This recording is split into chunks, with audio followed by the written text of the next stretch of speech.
The Clitanic. There was once a monster ship called the Clitanic that set sail from Ireland on its maiden voyage to the United States. Like most things that come out of Ireland, it was filled with a bunch of drunk Irish micks who looked forward to drowning themselves with cheap shitty booze that the New World had to offer.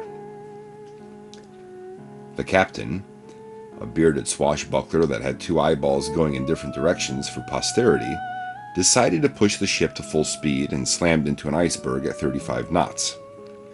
It was the first time the two drunken idiots tasked with looking out for the icebergs were awakened. Each one had an eyeball that didn't match up with the other, so even though Captain Smith was standing and yelling at them, no one could see anyone else.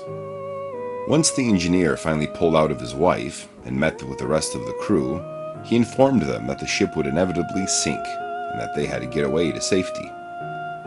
Even though Captain Smith couldn't see him, he agreed and got on the megaphone to tell all the tiny dummies aboard that people need to get on lifeboats.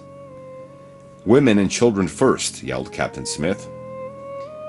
Being that everyone was gender fluid, all the women with penises began beating the dog shit out of all the men with tits. Mostly because they had 23% more muscle mass and beards.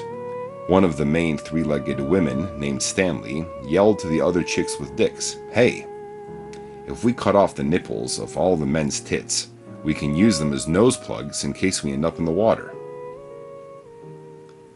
All of the three-legged women spent the next hour cutting off as many tits as they could and pushing them into their nostrils before jumping ship into the life rafts. As the ship went down, two things became apparent. The high-pitched nonsensical screams went silent, and a few minutes before meeting his demise, Captain Smith realized he was on a boat. What have we learned?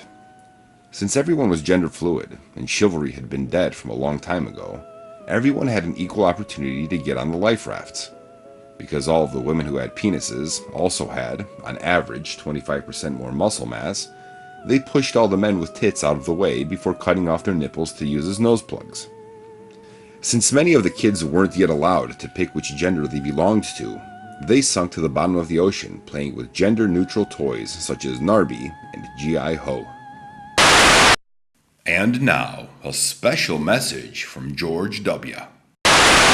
People still wonder after all these years why we went to Iraq. Answer is simple. Sandworms. Saw them on Beetlejuice. They steal my golf balls. I had the butt nuts of the CIA. Give me information. Sandworms were selling WMDs and BLTs to Mahatma Gandhi. Still going after the Loch Ness Monster. Catch that sumbitch and bring him to justice.